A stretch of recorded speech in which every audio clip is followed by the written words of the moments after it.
Hello my dear students, so welcome to my new lecture. So in the last lectures we have talked about the detailed crystal structures of simple cubic, BCC and FCC crystal structures.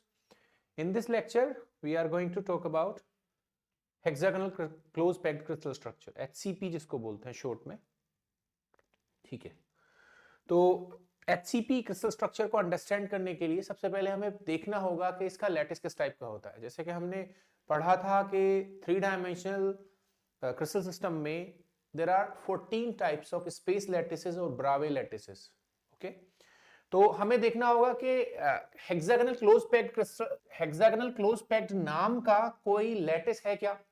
ठीक है, तो हम देखेंगे कि अगर 14 type के lattices हम देखें तो हेक्सागोनल क्रिस्टल सिस्टम में ऐसा कोई नाम का लैटिस नहीं है. इसका मतलब क्या है, hexagonal close packed crystal structure का जो लैटिस है वो एचसीपी लैटिस नहीं है, क्योंकि एचसीपी नाम का कोई लैटिस ही नहीं है.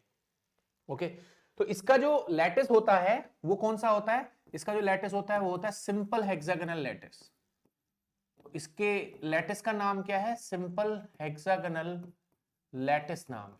ओके, तो इसके लैटिस का नाम है सिंपल हेक्सागोनल लैटिस. ओके, तो वो कैसा दिखता है, it appears to be like this. Okay, उसका जो यूनिट सेल है वो यूनिट सेल ऐसा होता है. ये किसका यूनिट सेल है, क्रिस्टल का या लैटिस का, ये लैटिस का यूनिट सेल है. ओके, तो उस लैटिस के यूनिट सेल में जो लैटिस पॉइंट्स हैं वो कहां कहां बिलोंग करते हैं देखते हैं.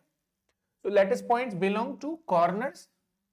Okay, there are 12 corners plus 2 face centre positions. ठीक है, तो हमें पता है ये कितना कंट्रीब्यूट करता है, इट विल डिपेंड अपॉन कि ये एंगल कितना है. हमें पता है हेक्सागोनल क्रिस्टल में जो दो फेसेस हैं या दो साइड्स हैं वो कितने एंगल पर मीट करती है, 120 डिग्री. ठीक है, and half of the lattice point will be above the plane. So half का कितना पार्ट आता है, सो वो आएगा 120 बाय 360, क्योंकि 360 डिग्री पर half of the lattice point है 360. Okay, so it will be how much, 1/6. so this corner lattice point is contributing 1/6. okay, and this face, obviously बात है, फेस वाला कंट्रीब्यूट करेगा कितना, हाफ. हम जानते हैं half will be above and half will be within this unit cell, so it will be contributing half. So कितने हैं कॉर्नर वाले, 1/6 इंटू 12 कितने हो गए, 2, एंड 1/2 इंटू 2 फेसेस पर हो गए 1. So total lattice points कितने हो गए with the unit cell, total lattice points with the unit cell, total lattice points with the unit cell are 3. total lattice points are 3. तो ये जो यूनिट सेल आप देख रहे हैं सिंपल हेक्सागोनल यूनिट सेल है, इसमें लैटिस पॉइंट्स आ रहे 3. इसका मतलब क्या है, this unit cell is primitive और non primitive, this unit cell is non primitive, क्योंकि हमें पता है प्रिमिटिव होने के लिए कितने लैटिस पॉइंट्स रिक्वायर्ड है.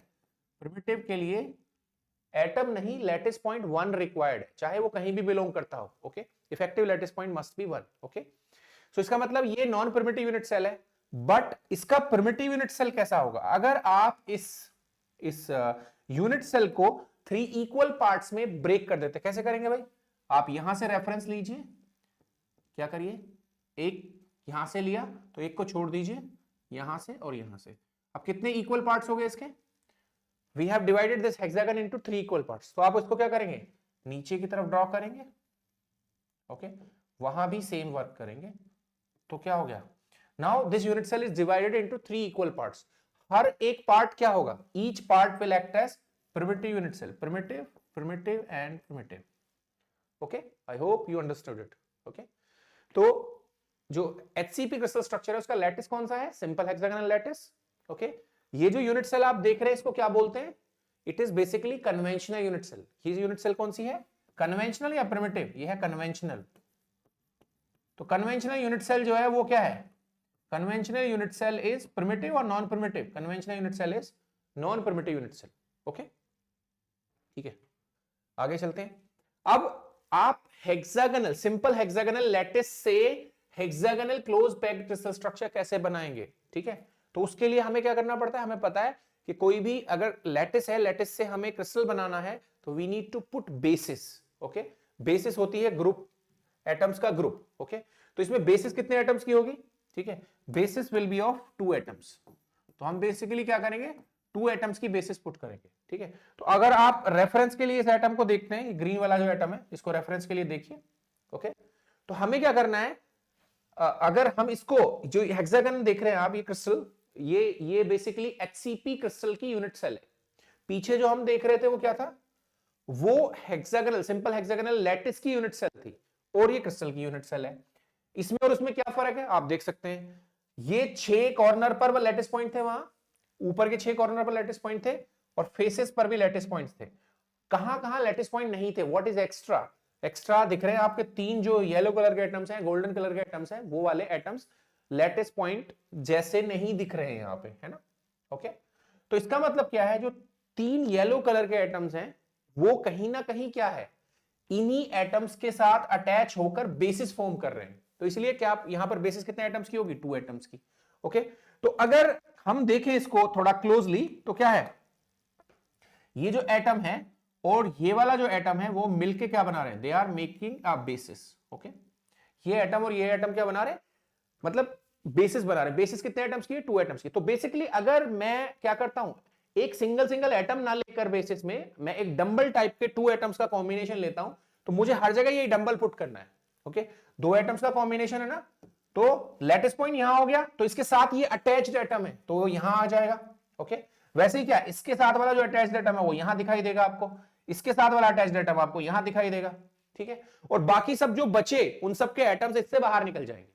ओके, तो आपको अंडरस्टैंड करना है क्या, यू नीड टू अंडरस्टैंड कि बेसिस में कितने एटम्स हैं। बेसिस में 2 एटम्स है, जहां जहां लैटिस पॉइंट है वहां एक एटम नहीं रखना, 2 एटम्स रखने हैं। ओके, तो हम क्या करेंगे, बेसिकली यहां एटम पुट करेंगे तो उसके साथ में अटैच्ड ये आएगा, यहां एटम पुट करेंगे तो उसके अटैच्ड ये आएगा, यहां पुट करेंगे तो उसके अटैच्ड ये आएगा, और बाकी कहेंगे कि बाकी का कहां गया, तो इसका बाहर निकल जाएगा इस यूनिट सेल से, वो इस यूनिट सेल में शो नहीं होगा। ओके, तो बाकी किसी का शो नहीं होगा। ठीक है, तो इसके पास कितने इफेक्टिव लैटिस पॉइंट्स थे, लैटिस पॉइंट्स कितने थे इसके पास, लैटिस पॉइंट्स थे 3, और हर लैटिस पॉइंट पे कितने एटम्स पुट कर रहे हैं उसी को हम क्या बोलते हैं, बेसिस। तो कितने हो गए, ठीक है, number of atoms in the unit cell, number of atoms in unit cell निकालना बहुत आसान है, कैसे, n का वैल्यू कितना होगा, 3 लैटिस पॉइंट है, हर लैटिस पॉइंट पे कितने एटम्स पुट कर रहे हैं, 2, तो कितने यूनिट सेल में एटम्स हो गए, 6। ठीक है, एक चीज और ध्यान देनी है आपको, जो बेसिस है, बेसिस में जो 2 एटम्स हैं ये वाले, ओके, इनकी पोजीशंस क्या है।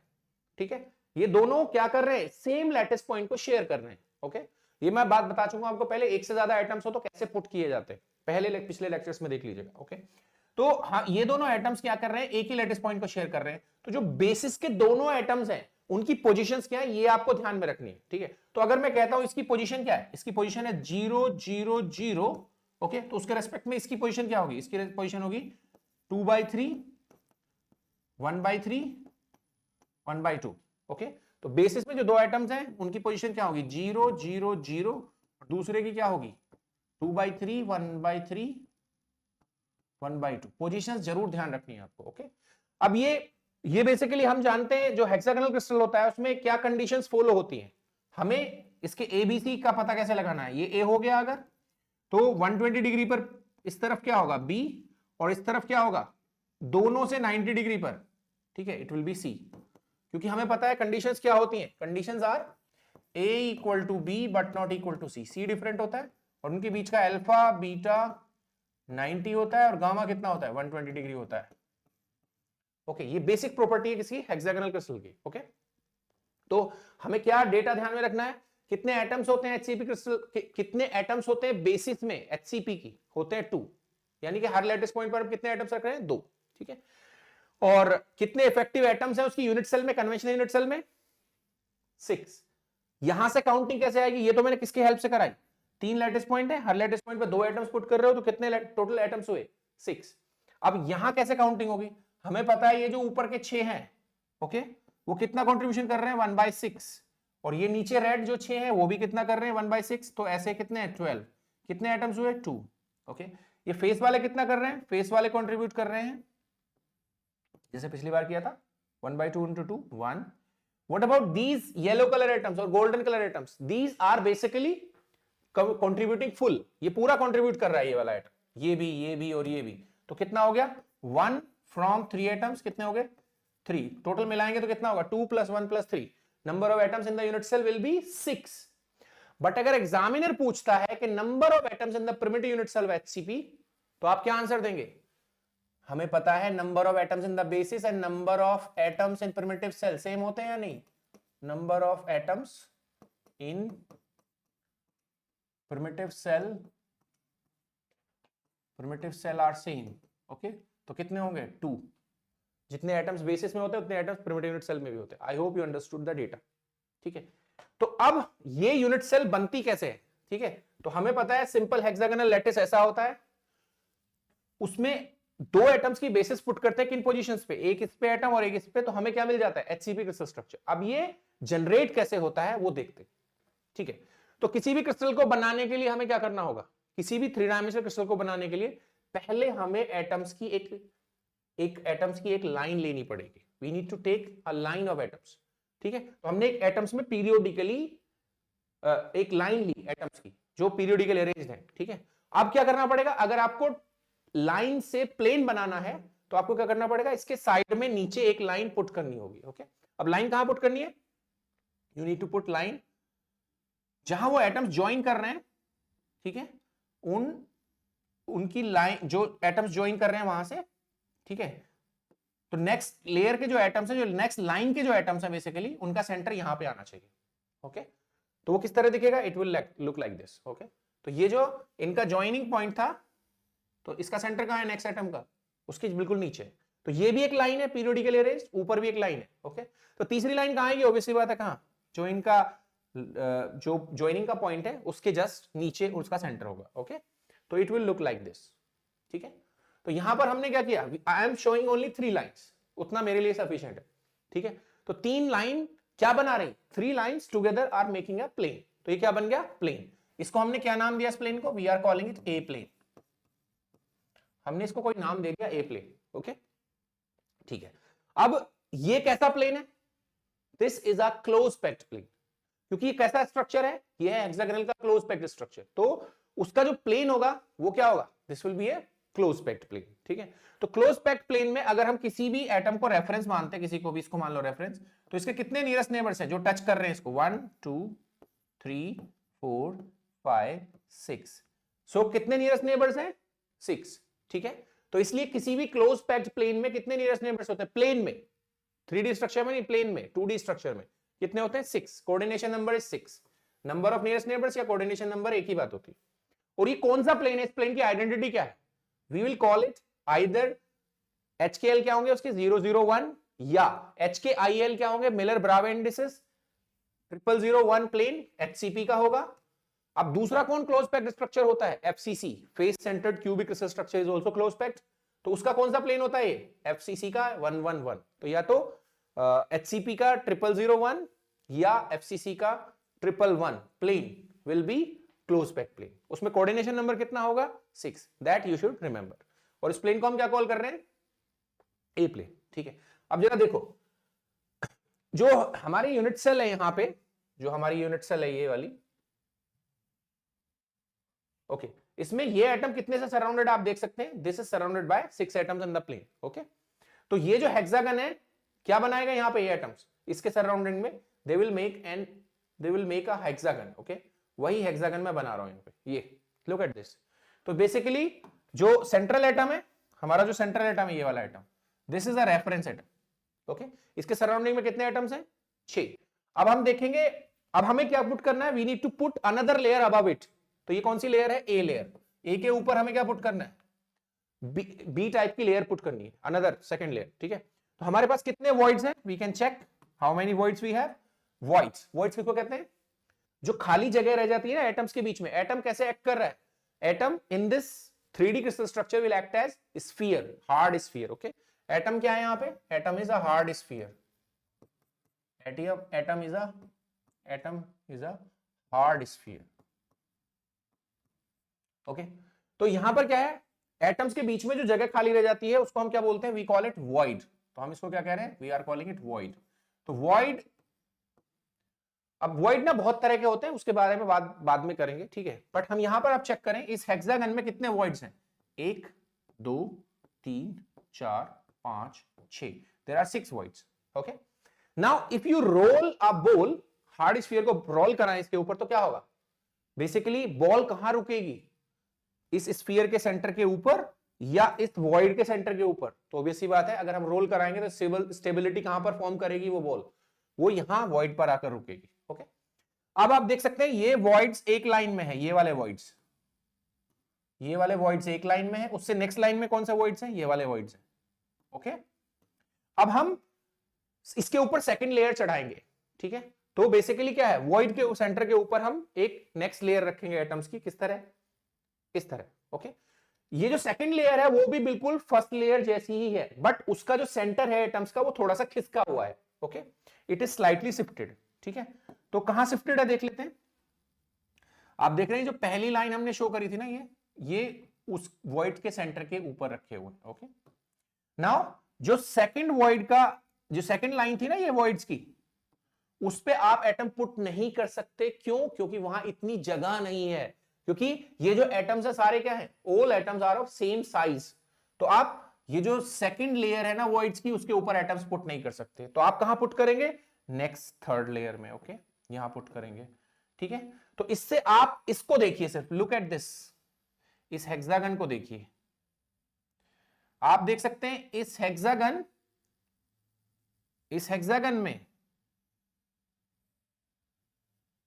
कितने एटम्स के सेंटर आ रहे हैं, कितने एटम्स के सेंटर आ रहे हैं आप देख सकते हैं। ये एटम का सेंटर है, ये एटम का सेंटर और ये एटम का सेंटर। ओके, तो जो आपको सेकंड लेयर में जो एटम्स 3 दिख रहे थे वो बेसिकली कौन से एटम्स हैं, वो ये वाले एटम्स। ओके, तो इनके सेंटर्स बिल्कुल फेस पर होंगे, ये फेस को शो करेगा। एक्चुअली ये लाइन जो है जब 3D में बनेगा, ग्रो होगा, तो ये फेस को शो करेगा। फेस पर होंगे, फेस से अंदर होंगे, फेस के अंदर होंगे। ओके, इसलिए क्या होगा, this atom will contribute full और this atom will contribute half. These 3 atoms will contribute full. ठीक है, अगर मान लिया इसका ये सेंटर इसके फेस पे होता एग्जैक्टली, ठीक है, तब हम कहते this atom will contribute half, but इसका अंदर है थोड़ा सा, तो क्या है, this atom will contribute full. Okay, now one more thing you need to notice, ये कितने इक्विलेटरल ट्रायंगल्स में टूट सकता है ये hexagon. This can be splitted into 6 equilateral triangles. Okay, ये जो एटम्स होंगे वो कहां लाई करेंगे, ये जो एटम्स हैं उनका सेंटर कहां लाई करेगा, इन एटम्स का सेंटर लाई करेगा इक्विलेटरल ट्रायंगल के सेंट्रोइड के ऊपर। ओके, नाउ 6 इक्विलेटरल ट्रायंगल्स में से हम या तो कहां एटम्स पुट कर सकते हैं, वी कैन प्लेस एटम 1, तो 2 इक्विलेटरल ट्रायंगल के सेंट्रोइड के ऊपर नहीं आएगा, फिर कहां पर आएगा, 3 पर आएगा, 4 पर नहीं आएगा, 5 पर आएगा, 6 पर नहीं आएगा। ओके, तो इसमें से कुछ वॉइड्स के सेंटर्स क्या होंगे, 2, 4, 6 वाले छूट जाएंगे, या अगर आप 2, 4, 6 पर पुट करते तो 3, 1, 3, 5 वाले सेंट्रोइड जो वॉइड्स के सेंट्रोइड थे वो छूट जाते। ओके, तो इस तरह। अच्छा ठीक है, तो अब ये जो लेयर बनी, ये कौन सी लेयर है, बी लेयर। इसको हम क्या कह रहे थे, ए लेयर। हम इसको बी लेयर क्यों कह रहे हैं, क्योंकि इस एटम का जो सेंटर है और इस एटम का जो सेंटर है वो एक सीध में नहीं है। ठीक है, इसलिए हम इसको कह रहे हैं it is a B layer. Okay, now in order to make 3D crystal structure we need to put one layer above the another. Okay, हमें स्टैकिंग करनी होगी किसकी, we need to put the stacking of planes. Okay, तो अगर आपको HCP crystal structure बनाना है तो आपको तीसरी लेयर पुट करनी पड़ेगी, और जो तीसरी लेयर के एटम्स का सेंटर होगा वो कहां होगा, तीसरी लेयर के एटम्स का सेंटर होगा बिल्कुल कहां, जो ए लेयर्स के सेंटर का एटम था, जो फर्स्ट लेयर के एटम्स का सेंटर था, वहीं पे पुट कर रहे हैं। ओके, इसलिए क्या है, आपको जो ग्रीन वाले एटम्स है वो नहीं दिख रहे हैं अभी। ओके, तो यहां पर जो इसका नाम हुआ क्या बन गया, वापस से ए बन गया। ठीक है, क्योंकि इसका सेंटर और जो ए लेयर के एटम्स थे उनका सेंटर एकदम सीध में है। ठीक है, इसका मतलब ये कैसी स्टैकिंग बनी प्लेन्स की, ये बनी ए बी, ए के बाद कौन आया, बी, बी के बाद वापस कौन आया, B, so A B type of stacking of planes, stacking of planes. तो हम क्या करेंगे, किस सीक्वेंस में एटम्स को पुट करेंगे, प्लेन्स को पुट करेंगे, A B and A B and A B, like this. Okay, तो ये तो हो गया hexagonal close packed structure. One more thing, अगर आप एक और टाइप का क्लोज पैक्ड स्ट्रक्चर होता है जिसका नाम है FCC, cubic close packed crystal structure. Okay, तो उस केस में क्या होता है, अगर आप FCC क्रिस्टल स्ट्रक्चर बनाना चाहते हैं वो भी ऐसे बिल्ट होगा, ए लेयर सेम रहेगी, बी लेयर सेम रहेगी, बट जब थर्ड लेयर पुट करने जाएंगे आप तो उसको आप डिफरेंट बना देंगे। आपने कौन कौन से वॉइड छोड़े थे वहां पे? 2 4 6 यू लेफ्ट, ठीक है। तो आप क्या करेंगे, जो नेक्स्ट थर्ड लेयर आएगी वो कहां आएगी? ये जो वॉइड छूट गए थे ना हमसे, कौन से जो वॉइड छोड़ दिए थे हमने बेसिकली 2 4 6 जिन पे रखना पॉसिबल नहीं था, उसको हम थर्ड लेयर में रखेंगे अब, ठीक है। तो उससे क्या होगा, ये लेयर हो गई ए, ये लेयर हो गई बी और ये लेयर हो गई सी, क्योंकि तीनों के सेंटर एक सीध में नहीं है, शिफ्टेड है। तो इसलिए ए बी सी तीनों अलग है, इसलिए एफसीसी एक क्लोज पैक्ड स्ट्रक्चर है, बट किस तरह की सीक्वेंसिंग रखता है प्लेन्स की, ABC type of sequence it has. उसका सीक्वेंस ऑफ प्लेन्स क्या है, ठीक है। प्लेन्स का सीक्वेंस क्या है, एबीसी, और एचसीपी में क्या है, एबी। दोनों ही कैसे प्लेन्स हैं, क्लोज पैक्ड प्लेन, ठीक है। ये कौन से प्लेन से मिलकर बना है, 1 1 1 प्लेन्स, ओके। कौन सा प्लेन है ये, 1 1 1 प्लेन्स एफसीसी में। और एचसीपी में कौन सा प्लेन था ये, 001 प्लेन, 001 प्लेन या 001 प्लेन, ओके। ये किस डायरेक्शन, ये वाली डायरेक्शन कौन सी होगी अगर आपको एफसीसी बनाना है तो, this direction will be 1 1 1 direction, क्योंकि हमें पता है जो 1 1 1 डायरेक्शन होती है, कौन डायरेक्शन को कैसे लिखते हैं इंडिसेस को, 1 1 1 डायरेक्शन। तो इसके अलोंग बिल्ड करेंगे आप, मतलब ऐसे मान लिया 1 1 1 डायरेक्शन है, तो ये ए प्लेन इसमें ऐसे डाल दिया, फिर बी प्लेन और फिर सी प्लेन ऐसे कर, तो कौन सी डायरेक्शन के अलोंग बिल्ट होगा ये, it will built along 1 1 1 direction, क्योंकि 1 1 1 डायरेक्शन 1 1 1 प्लेन के परपेंडिकुलर होगी, ठीक है। ऐसे ही एचसीपी में कौन सी डायरेक्शन होगी, ठीक है, 001 डायरेक्शन होगी या क्या होगी, 001 डायरेक्शन होगी, okay. I hope you understood the sequencing of planes, एक दूसरे के ऊपर कैसे बिल्ड कर रहे हैं, ठीक है, ठीक है भाई। तो आप समझ गए, ये जो एटम्स आपको दिख रहे हैं यहां पे यूनिट सेल में, ये वाले, ये जो एटम्स हैं 3 येलो कलर के या जो भी कहें आप इसको गोल्डन कलर के, वो कहां पर हैं, वो यूनिट सेल के अंदर है। जैसे ये वाला कॉर्नर कितना कंट्रीब्यूट कर रहा है, 1/6, ये कितना कंट्रीब्यूट कर रहा है, 1/2, तो ये कितना कंट्रीब्यूट कर रहा है, मैंने लिखा था ना अभी, कितना कंट्रीब्यूट कर रहा है, 1। व्हाई इट इज कंट्रीब्यूटिंग 1, क्योंकि इसका सेंटर क्या है, यूनिट सेल के अंदर। आगे चलते हैं, तो हमारा बिल्डिंग ब्लॉक हमें समझ में आ गया, ठीक है। अब हम देखते हैं नंबर ऑफ नियरेस्ट नेबर्स। तो मैंने कहा कि ये कौन सी लेयर है, this is A layer and this is B layer, and again किस टाइप की लेयर है, ए लेयर। तो किस टाइप की सीक्वेंसिंग है, ए बी। तो ए के नीचे कौन है, ए के नीचे बी और ए के ऊपर बी है, ठीक है।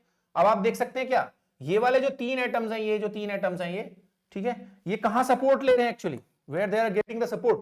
जैसे अभी बताया था ना मैंने, यहां पर जो सेकंड लेयर जब हम पुट करी थी, ये वाली, ठीक है। तो आप देख सकते हैं ये जो 3 येलो कलर के एटम्स है ये, ठीक है, ये और ये बेसिकली किसके ऊपर सपोर्ट ले रखी है इन्होंने, they have taken the support over the central atom, reference atom, okay. तो 3 एटम्स ऊपर से हो गए, 3 नीचे से हो गए और 6 प्लेन में हो गए। तो कितने नंबर ऑफ नियरेस्ट नेबर्स आए, ओके। ये अगर रेफरेंस ले रहे हो तो 6 तो ये हो गए इस प्लेन में, ओके।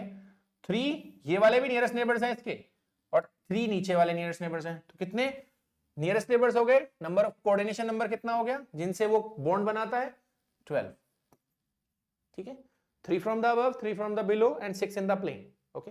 तो ऑब्वियस सी बात है, इनके बीच का जो डिस्टेंस है, जितना डिस्टेंस इनके बीच का होगा उतना ही डिस्टेंस क्या होगा, इन दोनों के बीच का भी होगा, ओके। तो ये सारे एटम्स क्या है, these all atoms are of same type, इसलिए सबका रेडियस क्या है, सेम। इसलिए अगर 2 एटम्स एक दूसरे को टच करेंगे तो उनके सेंटर टू सेंटर डिस्टेंस को हम क्या लिखेंगे, this will be represented by 2r, because each is having radius r, okay. तो 2r की वैल्यू कितनी होगी, हमें पता है कि ये a है और ये b है, तो a इक्वल टू क्या होता है, b, but not equal to c, क्योंकि इसका ये वाला जो लेंथ है जिसको बोलते हैं क्या, हाइट, वो क्या है, डिफरेंट है, ठीक है। तो 2r की वैल्यू कितनी हो गई, nearest neighbour distance is a को क्या कहते हैं हम, a is known as lattice constant. तो कितने डिफरेंट लैटिस कांस्टेंट्स है इसके पास, a इक्वल टू b है तो a और b को हम एक ही मानेंगे, बट c डिफरेंट है, तो कितने लैटिस कांस्टेंट्स हैं इसके, a and c, 2 different lattice constants we have, okay. In case of cubic क्या था, तीनों डायमेंशंस बराबर थी, तो a equal to B equal to C था, इसलिए हम लैटिस कांस्टेंट को क्या लिख रहे थे वहां, ओनली a, बट यहां लैटिस कांस्टेंट कितने होंगे, दो, कौन कौन, a and c, okay. c को समटाइम्स हम क्या करते हैं, we also call it height of the unit cell, we also call height of the unit cell, ठीक है भाई। तो नंबर ऑफ नियरेस्ट नेबर्स हो गए कितने, 12, ठीक है, एंड डिस्टेंस कितनी हो गई, a, ठीक है। Next we need to search for number of second nearest neighbours, ठीक है। अब भाई यूनिट सेल में अगर हम इस एटम को रेफरेंस मानते हैं तो ये 6 तो इसके नियरेस्ट नेबर्स हो गए, ये 3 भी इसके नियरेस्ट नेबर्स हैं, यानी कि इतने दूर है यहां से, they are at distance a, okay, same distance पे। तो नेक्स्ट एटम कौन आता है यहां से, ये वाला, ओके, ये कितनी दूर है यहां से, c डिस्टेंस पे, और ये कॉर्नर होगा तो ऑब्वियसली बात है distance will be more than c। तो सेकंड नियरेस्ट नेबर के लिए कौन है, कौन एलिजिबल है सेकंड नियरेस्ट नेबर के लिए, ये वाला एटम एंड ये वाला एटम एलिजिबल है, ओके। बट हमें चेक करना होगा इन टर्म्स ऑफ ए, ये c है कितना, हमें चेक करना होगा c जो है a की टर्म्स में कितना है, आइडियल HCP क्रिस्टल स्ट्रक्चर में c कितना है इन टर्म्स ऑफ a, ठीक है। तो इसलिए हमें क्या निकालना होगा, c बाई a रेशो हम कैलकुलेट करेंगे। वन मोर थिंग, हमें देखना होगा कि कोई अदर एटम, किसी दूसरी यूनिट सेल का, साइड वाली यूनिट सेल का अदर एटम क्या c से कम डिस्टेंस पे है, अगर हां है तो वो सेकंड नियरेस्ट नेबर होगा, ये वाला सेकंड नियरेस्ट नेबर नहीं होगा, ओके। तो we need to check it, ठीक है। तो सबसे पहले हमारी टास्क क्या है, we need to first calculate the c by a ratio, ठीक है। तो जो यूनिवर्सिटी एग्जामिनेशंस होते हैं जिनमें डिस्क्रिप्टिव टाइप क्वेश्चंस होते हैं उनमें यूजुअली ये डेरिवेशन आ सकता है कि calculate the c by a ratio in ideal HCP crystal structure. दूसरी बात, in competitive exam c by a ratio आपको सीधा पता होना चाहिए, ठीक है, क्योंकि वो कैलकुलेशंस में यूज होता है, ठीक है। तो मैं c by a ratio determine करने की कोशिश कर रहा हूं किसमें, आइडियल HCP क्रिस्टल स्ट्रक्चर में, ठीक है। तो हमें पता है ये हमारा रेफरेंस एटम है, ओके, और ये जो b लेयर में बैठा हुआ एटम है, ठीक है, ये है, ओके। तो इसको मैं बोल देता हूं a, इसको मैं बोल देता हूं सेंट्रोइड है, ये जो 6 इक्विलेटरल ट्रायंगल्स थे उनमें से 3 के सेंट्रोइड के ऊपर एटम्स बैठे हुए हैं, आप देख सकते हैं, ओके। तो ये जो है इक्विलेटरल ट्रायंगल, इसका साइड कितना है, a एंड a, ओके। ये ओ कॉल कर दिया हमने, इसको बोल देते हैं a और इसको बोल देते हैं b, ओके। तो ये एक राइट एंगल ट्रायंगल बन जाएगा, okay, this will be a right angle triangle, okay. तो हमें क्या फाइंड आउट करना है, हमें पता है व्हाट इज OB, OB का ऑलरेडी पता है हमें कितनी दूर है, नियरेस्ट नेबर है तो a डिस्टेंस पे होगा, ओके। हमें पता है ये कहां पर बैठा है, वेयर इट इज सिटिंग, ये वाला जो एटम है वो कहां बैठा हुआ है, this atom is sitting at half of the height, तो it will be c by 2, okay. अगर हमने ये फाइंड आउट कर लिया OA, तो we can easily determine c by a ratio, मतलब हमें किस किस के बीच में लिंकअप करना है, c एंड a के बीच में, ठीक है। तो उसका जो जो सेट जो जो इक्विलेट जो ये राइट इक्विलेटरल ट्रायंगल है ये वाला, ठीक है, जो ये वाला बन रहा है इक्विलेटरल ट्रायंगल, ये उसके सेंट्रोइड को मैं यहां शो कर रहा हूं, ओके।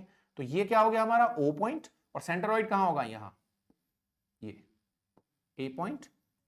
तो अगर ये साइड कितनी है, A है, ये साइड कितनी है, A है, तो can we find the value of OA, ठीक है। तो OA कितना होता है, ये जो टोटल हाइट है ये यहां से यहां तक की, उसका कितना पार्ट होता है OA, OA will be 2/3 part of the height, ये वाली जो हाइट है। अब ये हाइट कितनी होती है भैया, total height, this total height is, height अलग से निकाल देते हैं, हाइट कितनी होगी भाई, हमें पता है कि ये वैल्यू है वो कितनी है, a बाई 2, ये a है, तो ये टोटल वैल्यू कितनी होगी ये, ठीक है। This height will be, height को निकालने के लिए हम क्या करेंगे, h square equals to under root, ठीक है। ये हाइपोटेनस की तरह काम करेगा राइट एंगल ट्रायंगल में, इस वाले में तो कितना होगा, a square minus a by 2 का होल स्क्वायर, ओके। ये डिस्टेंस की ये कितनी होगी, ये हाफ ऑफ दिस साइड होगी, टोटल हाइट कितनी है, ये टोटल वैल्यू कितनी है, ये this side is a, so it will be कितना, √3 बाय 2 इंटू a, ओके। तो h की वैल्यू यहां रखेंगे, it is basically what, under root ले लिया मैंने, तो it will be h only, I took the under root, okay. So h रखेंगे तो कितना आएगा, it will be a by root three, please check, O A की वैल्यू आ रही है a बाय रूट थ्री, ठीक है। तो ये वाली वैल्यू हमें पता चल गई, ये it is a by root three. If it is a by root three तो we can easily link up जो ये ट्राइंगल है क्या, OAB, ठीक है। OAB ट्राइंगल में हम क्या कर सकते हैं, राइट एंगल ट्राइंगल है, इसमें हम क्या इक्वेशन लगा सकते हैं, नेक्स्ट पेज पे करते हैं। तो यहां पर क्या इक्वेशन बनेगी, OB होल स्क्वायर, OB ये हाइपोटेनस का काम करेगा, OB whole square equal to AB square plus कितना OA स्क्वायर। हमें पता है OB कितना है, OB is A square equal to AB कितना है, AB is C by two whole square and what is OA, OA is A by root three का whole square. तो यहां पर क्या हो गया वैल्यू, ये हो गया A square equal to C square by four plus A square by three, A एक साथ, C एंड C एक साथ, C square by four equal to कितना हो गया, A square minus A square by three कितना हो गया, 2A स्क्वायर बाई थ्री।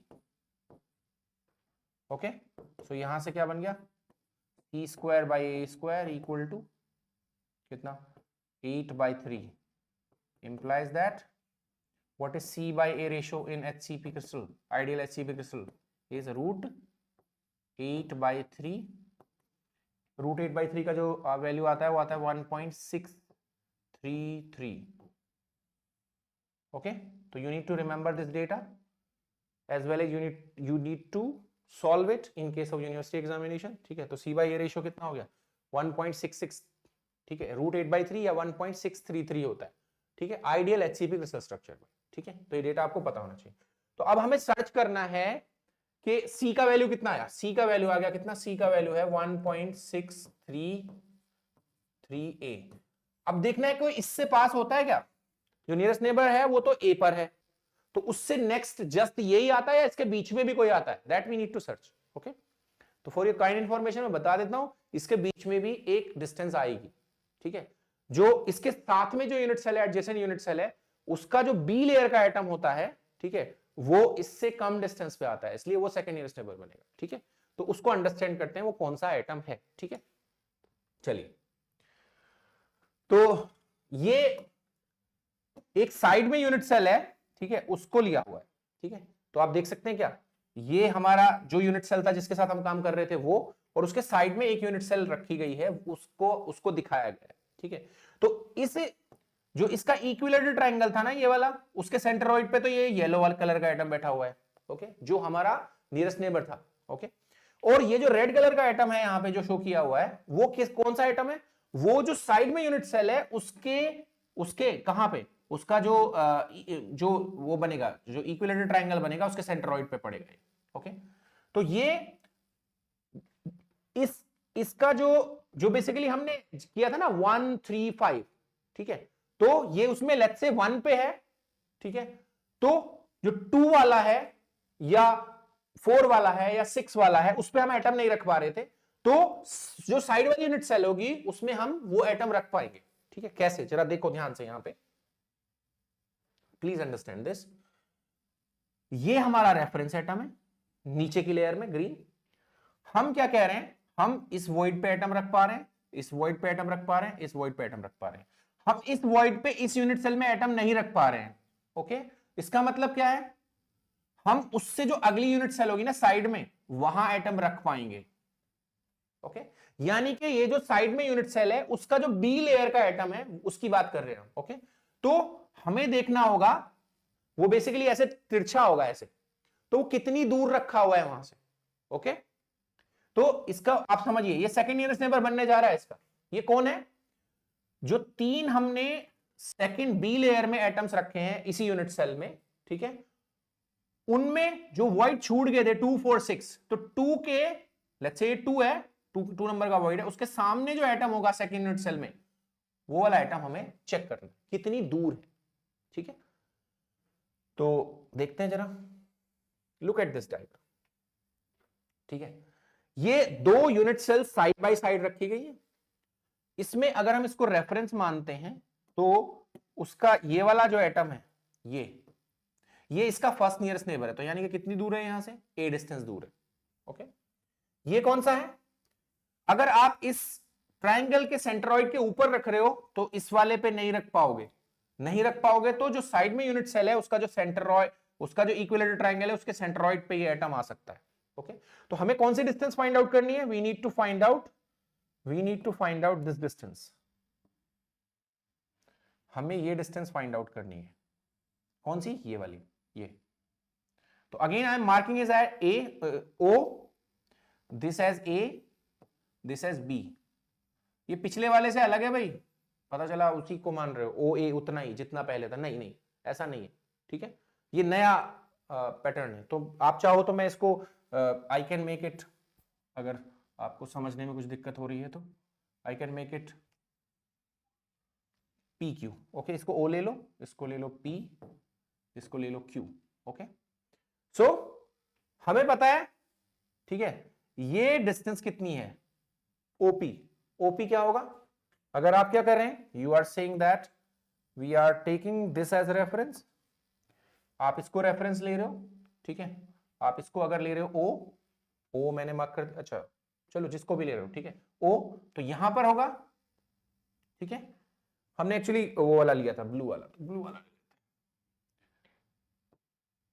ये हो गया हमारा ओ।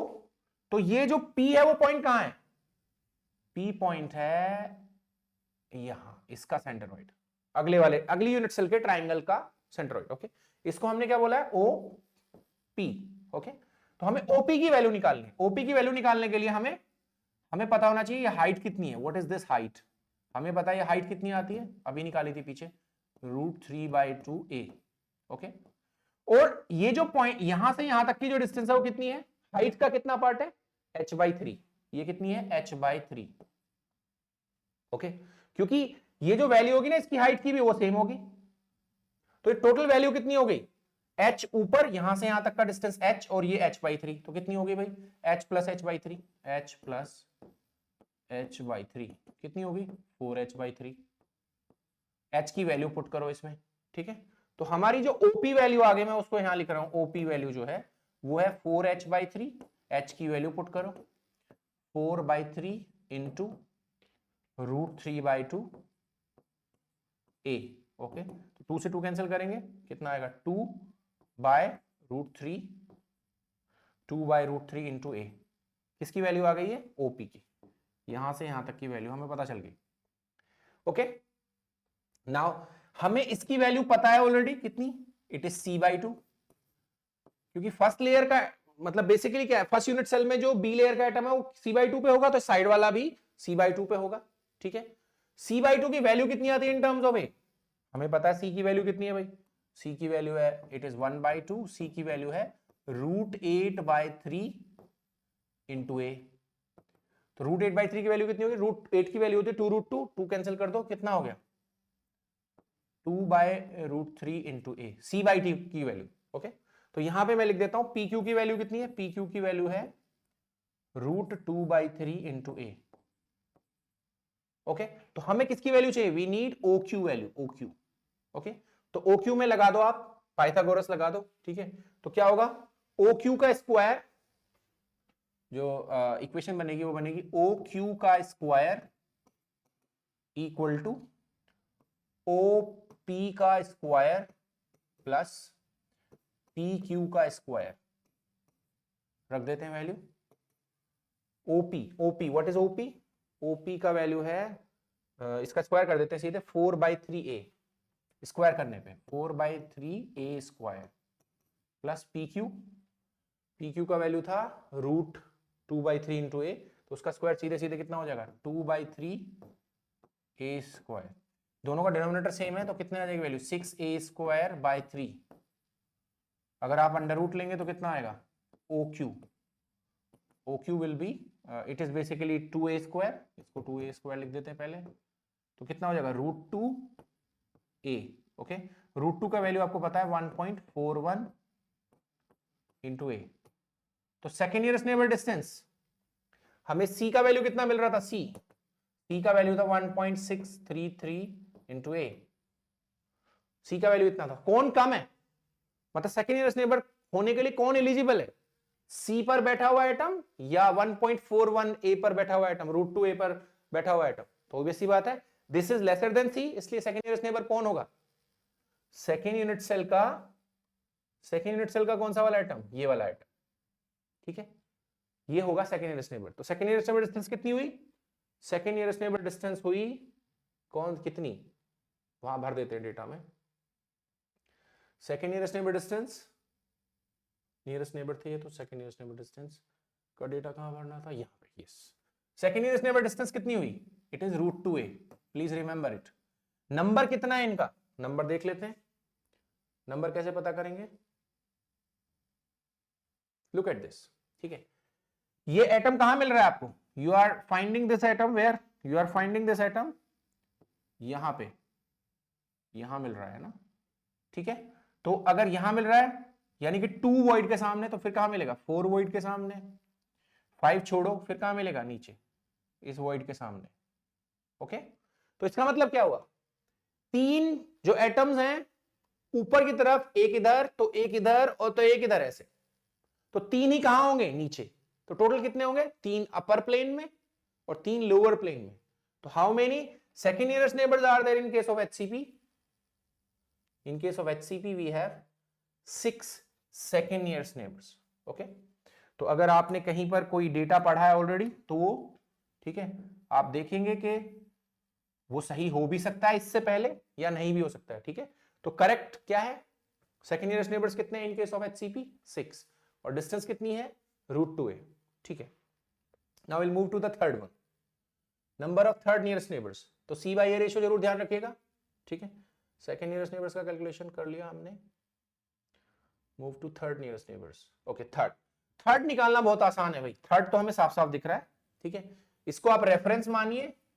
तो ये कौन होगा एंड ये कौन होगा, ये कितनी डिस्टेंस पर होंगे, सी की वैल्यू कितनी है 1.633a, ठीक है। तो कितने सेकेंड नियरेस्ट नेबर्स होंगे, number of second nearest neighbours will be 2, एक ऊपर और एक नीचे। डिस्टेंस कितनी होगी third nearest neighbour distance, √8/3a, या क्या होगी, c, okay.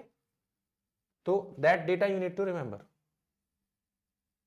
Next, volume of the unit cell, एक डेटा है volume of the unit cell. तो वॉल्यूम हम देख सकते हैं क्या, ये जो यूनिट सेल है वो किससे मिलकर बना है, it is made up of 6 equilateral triangles, इसका बेस जो है वो 6 इक्विलेटरल ट्रायंगल से मिलकर बना है, ठीक है। तो हमें क्या लिखना है, volume is 6 equilateral triangles, each has area how much, √3/4, side कितनी है इसकी, a², इसकी साइड कितनी है, a, ओके। तो 6 इंटू √3/4 a² इंटू c, क्या है, c इसके परपेंडिकुलर है, हाइट, ओके। तो कितना आ गया volume of the unit cell, 3√3/2 a² c, ठीक है भाई। You need to remember the volume as well, volume of the HCP unit cell. कैसी यूनिट सेल है, कन्वेंशनल है या प्रिमिटिव है, it is conventional, unit cell. Conventional unit cell का volume कितना है, कन्वेंशनल यूनिट सेल का volume 3√3/2 a² c, okay. C की यहां वैल्यू पुट नहीं करनी, इसको ऐसे ही, सी को अभी ऐसे ही रहने देना है जब तक एग्जामिनर कुछ कहता नहीं है, ओके। अब जैसे कि मैंने बताया था, इसको आप प्रिमिटिव कैसे बना सकते हैं, ठीक है, इसको आप प्रिमिटिव कैसे बना सकते हैं, इसको प्रिमिटिव बनाने के लिए आपको इसको 3 इक्वल पार्ट्स में तोड़ना पड़ेगा, ठीक है। तो वो प्रिमिटिव बन जाएगी। वो दिखेगी कैसे, जब इसको 3 इक्वल पार्ट में आप काट के अलग कर दोगे, 3 पार्ट्स बना दोगे, तो इस तरह की यूनिट सेल दिखेगी। तो इसमें कितने इफेक्टिव एटम्स होंगे, 2। इसके पास वॉल्यूम कितना होगा, प्रिमिटिव यूनिट सेल का वॉल्यूम होगा कन्वेंशन यूनिट सेल से 1/3, तो कितना आएगा answer, √3/2 a² c, okay, primitive unit cell का वॉल्यूम। आगे चलते हैं, एटॉमिक डेंसिटी और number density, number of atoms per unit volume. तो इसका जो फॉर्मूला है वो है number of atoms divided by volume, number of atoms divided by volume. तो कितने एटम्स है, 6, in how much volume, 3√3 by 2 A square C, तो कितना हो गया 3√3 A square by 2 A square C, कितना हो गया 4 divided by √3 into A square C. ठीक है, तो इसकी यूनिट क्या होती है आप जानते हैं, इसकी यूनिट होती है पर मीटर क्यूब या per centimetre cube, number divide by volume. Okay, तो this is an important parameter. ठीक है, next atomic packing factor. Atomic packing factor क्या होता है?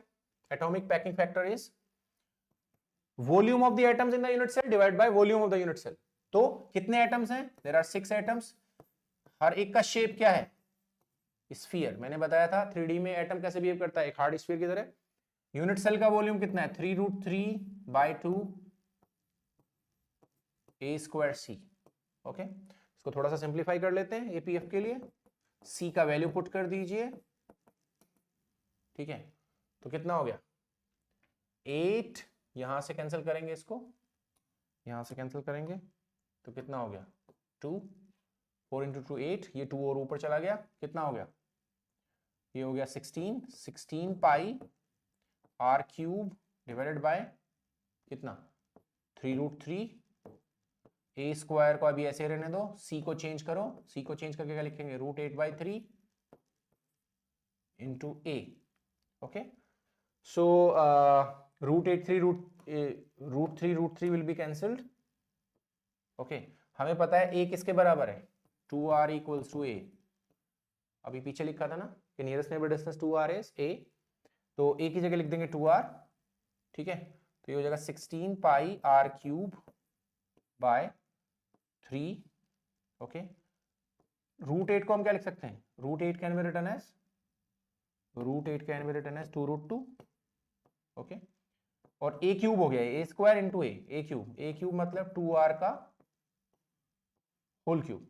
ओके, सो नीचे है 2r का क्यूब 8, ऊपर है 16 और ये 2 एक्स्ट्रा है, तो कितना हो गया? r क्यूब इज कैंसिल, तो आंसर आ रहा है पाई बाय कितना? Pi by 3√2। प्लीज चेक, क्योंकि ये 2 इंटू 8 क्या होगा 16 इज कैंसल्ड, पाई बाय 3√2, तो इसका जो वैल्यू आएगा न्यूमेरिकल वो आएगा कितना 0.74 या 74%। So what is the atomic packing factor of HCP crystal? It is 74%। किसी और क्रिस्टल का भी 74% आया था पहले, किसका? FCC क्रिस्टल का पैकिंग फैक्टर भी 74% आया था। ठीक है, तो इसका मतलब ये क्या है? क्लोज पैक्ड स्ट्रक्चर है, loose packed structure? This is a close packed structure. ठीक है, तो दो ही क्लोज पैक्ड स्ट्रक्चर होते हैं 3D में, कौन कौन से? एक FCC, वो क्यूबिक का क्लोज पैक्ड होता है, और एक होता है HCP, हेक्सागोनल का क्लोज पैक्ड। दोनों का पैकिंग फैक्टर कितना होता है? 74%, जिसको हम पाई में कितना वैल्यू लेते हैं? Pi by 3√2।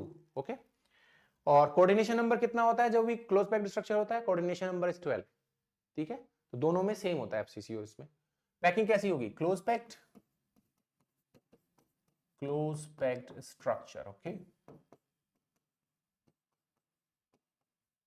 तो इसका सारा डेटा ध्यान रखेंगे।